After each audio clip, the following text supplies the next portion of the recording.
Hello friends, welcome to my channel Go Digit.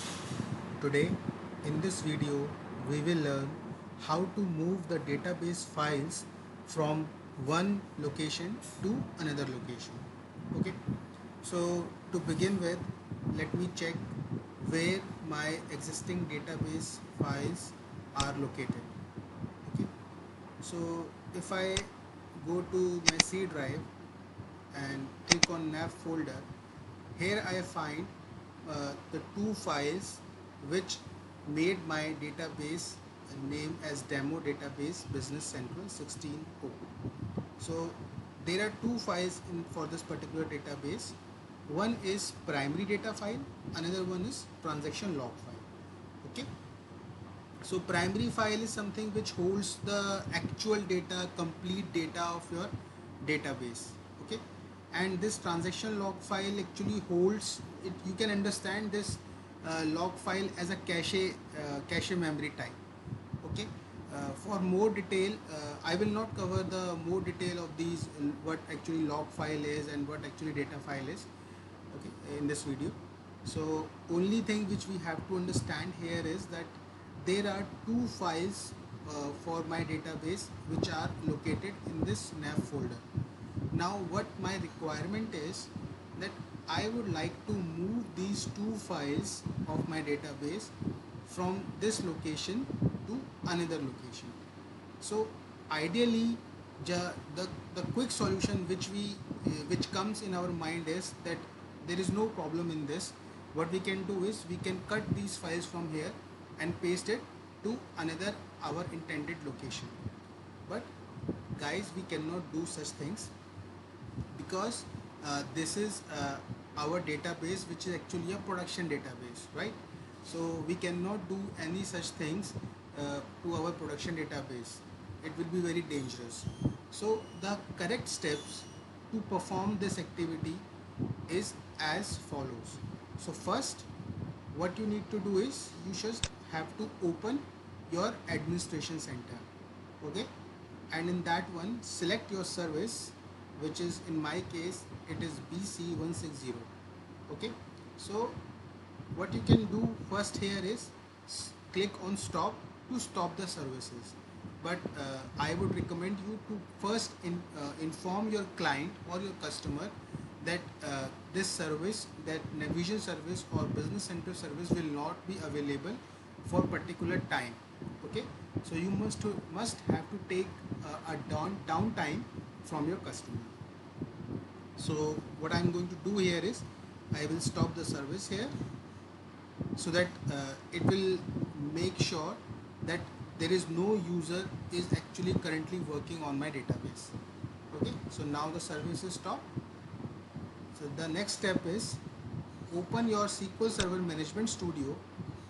In this, just drill down your databases section, select your database, right click it, and in the task function you will find one function named as detach. So when I click on detach, it will open this detach database window. Here I can select this drop connections, although we have made this function already in our administration center part. We actually handle this in our administration center part, where because we have already stopped our service. But just to double sure, I'll click here also, so that it will again make sure that no user is working on any business central part or in any database part. Okay, so just check that and click OK. So once I click OK, you can clearly see here that my database is now invisible. Okay, uh, actually I would like to inform you here that SQL Server has not deleted the database, it's just unmount the database. Okay, so now because my database is not active in the SQL Server part or from the service perspective also, so now we are safe to move our database files from one location to our intended location. So what I need to do is I will paste my database files to this new location here.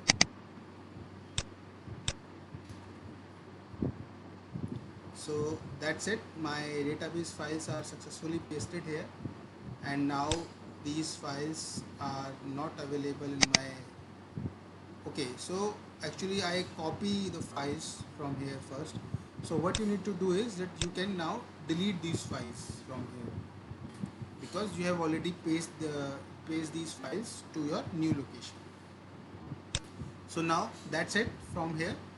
Now open the SQL Server Management Studio again, and this time we have to mount our database again in the SQL Server. So select the databases again, right click it, and here you will find the function as attach.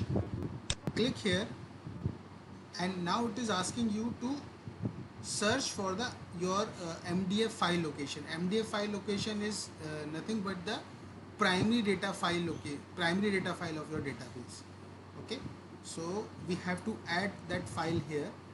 So just click on add and go select your new path from this navigation center.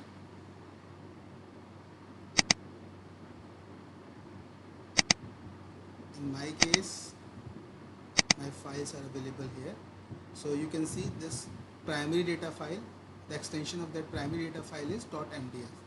Select that file, click OK. So now it has successfully pasted all my two files of that particular database, which is one of the data file and another one is of log file. So you can see you can check and analyze those files from this file type section, file type field, and once you are confirmed that okay, my all files are listed out here and everything is done as what I was looking for, so after that just click OK, and now you can see that my database is back again, right? So it was not actually deleted, but we just unmounted the same from my SQL Server, and now after I changed the path, I again mounted my database in the SQL Server. So the next activity is that we have to restart our service from here. So click here,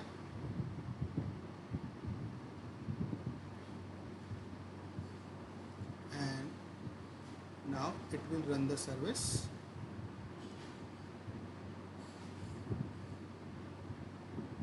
Just have to wait for a few seconds.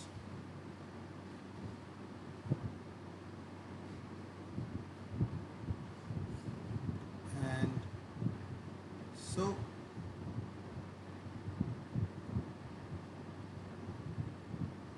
this is the only thing which we have to do in order to make our database files move from one location to another, right?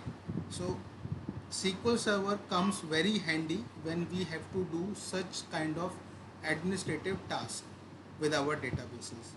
Okay, so guys, please use this feature whenever you have to make some uh, administrative kind of work with your database files.